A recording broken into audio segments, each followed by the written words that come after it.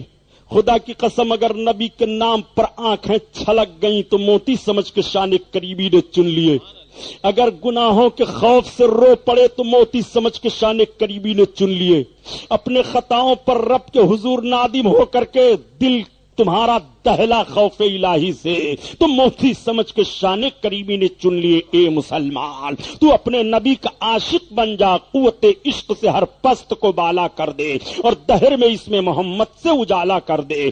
آقا کریم صلی اللہ علیہ وسلم کا مرتبہ دیکھ، ملاحظہ کر۔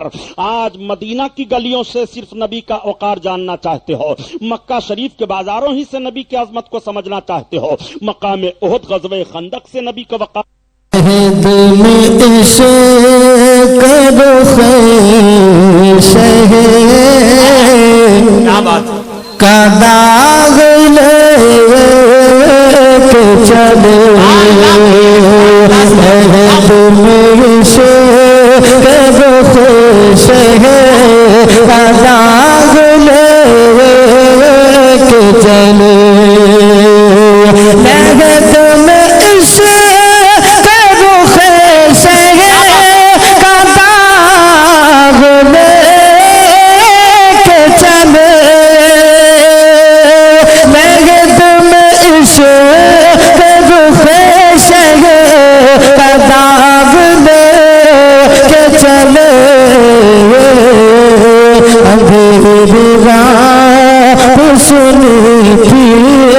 چراغ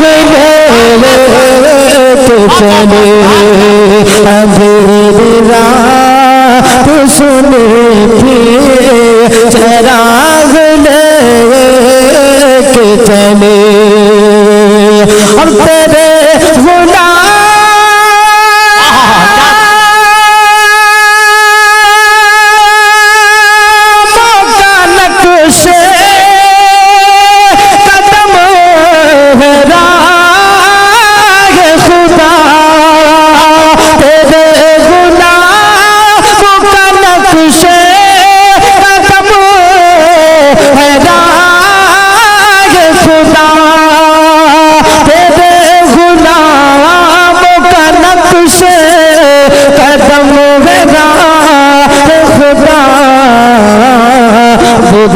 بہ کے سکے جو یہ چراغ لے کے چلے۔ تکبیر، نعرہ رسالت، مسلک اعلی حضرت فخر بحیلی سلطان الوائزین، نعرہ تکبیر۔ اور رات میں صرف 2 شعر میں سرکار میں منقبت کے چند شعر پڑھ رہا ہوں، ملاحظہ فرمائے، 2-3 شعر اور سن لیجئے، اس کے بعد آپ تقریر سماعت کریں گے۔ پورا مجمع محبت کے ساتھ ہاتھ اٹھا کر بول دیں سبحان اللہ۔